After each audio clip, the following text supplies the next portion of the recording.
Where the Man United fans at? Where the Man United fans at? Yo, guys, check up on all the Man United fans, bro. You saw your boy Anthony ghosted yesterday. Huh? You guys, Man United fans were definitely expecting another Anthony masterclass because you know y'all wanted Betis to win, huh? Because yeah, you don't want Chelsea fans to be celebrating in your faces, huh? Valley, we're gonna do that, guys. I mean, I wouldn't say Chelsea. We had a good season. We didn't really have. It wasn't the greatest of seasons, but at least in Vesu, we finished in the top four. We're gonna be playing Champions League football next season. Plus, now we won the UEFA Conference League. So this is basically our first trophy in 4 years. Last time we actually achieved silverware was in 2021 in the UEFA Champions League final against Manchester City. You know what I'm saying? And guess what? We did it on another big stage, on the continental stage. You know, we won, a final. We won a continental, you know, how can I put it? We won a continental trophy. You know what I'm saying? We always win continental trophies, guys.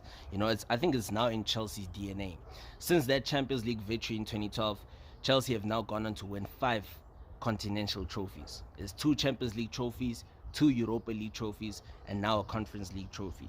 And yeah, man, this will do the players a huge confidence boost going into the FIFA Club World Cup as well as going into next season. Now that they're also going to be playing Champions League football. Mm.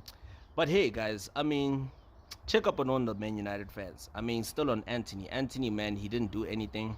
He was not. We didn't see that creativeness from him that we've been seeing over the past couple of months since since he started donning the Betis shirt on loan from Manchester United. We didn't see that Anthony that is actually being, at the peak of his element, right? We saw the Manchester United Anthony, the one that we used to, who's always picking fights with opponents, yelling at referees. You understand what I'm saying? He didn't really even threaten the Chelsea defense that much. You understand what I'm saying?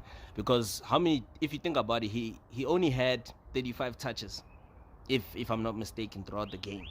So he didn't really create much. He was not much of a creative spark for Betis. He was not much of a threat.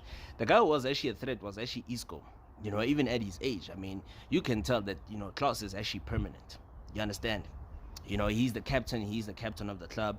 He's leading by example. You could see he actually wanted it. And Isco is a player that actually does have that winning mindset because he has won a couple of Champions League trophies during his time with Los Blancos. So you can immediately tell that he was trying to rub that winning mentality on his teammates at Betis, but it wasn't meant to be because they were outclassed, they were outplayed, they were outmaneuvered by a well-deserving Chelsea team.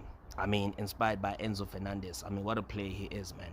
You know what I'm saying? The fact that we saw the Manchester United Anthony who was trying to pick a fight with him was not much of a surprise because think about it, Enzo Fernandez is Argentine and Anthony is Brazilian, so it was not really much of a surprise. We saw the Manchester United Anthony who ghosted throughout the game.